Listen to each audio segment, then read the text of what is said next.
Hi guys, আমি বৰ্তমান মহাৰাষ্ট্ৰৰ পুনেত আছো। এইটো এটা পানীৰ ৱাটাৰ ATM কন্ট্ৰোলাৰ মেচিন হয়। ইয়াত এটা ফুটা আছে। এই ফুটাটোত আমি 5 টকা মানে নগদ পইচা সোমাই দিব লাগে। তাৰপিছত মানে টেপেৰে এই পাইপেৰে পানী পৰে ধুনীয়া কৰি। আমি আৰু 15 লিটাৰ মান পানী পৰে আৰু ইয়াত 15-16 লিটাৰ 5 টকাত পোৱা যায়। আমি 5 টকা নগদতে সোমাই দিম। পইচাটো দেখা দিব লাগে। 5 টকা নগদ পইচাটো সোমাই দিছোঁ ভিতৰত। ইফালে পানী ওলাই যাব।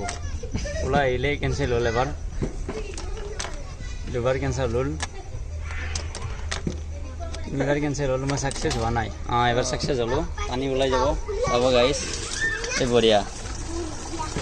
এইটো মানে অসমত ক'তো দেখা নাই। মহাৰাষ্ট্ৰত আহি প্ৰথম এই ছিষ্টেমটো দেখা পালোঁ। প্ৰথম আচৰিত মানিছোঁ। প্ৰচেছটো খুব ধুনীয়া।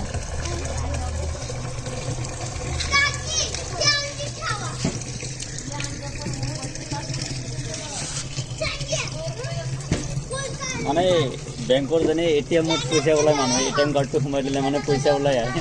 তেনেকুৱা আন কথা। সেইকাৰণে ইয়াত লিখা আছে, দেখুৱাই দি অকণমান ওচৰত জুম কৰি, ৱাটাৰ ATM কণ্ট্ৰোলাৰ বুলি লিখা আছে। মানে এইটো ATM হয় একচুৱেলি। 10 টকা নগদ সোমাই দিলে পইচা পানী ওলাই আহে।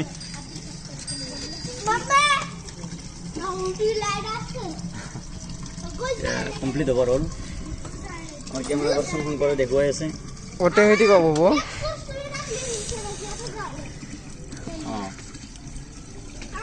কিমান হয়? 16 লিটাৰ না 15 লিটাৰ? 15 litre 300 ml।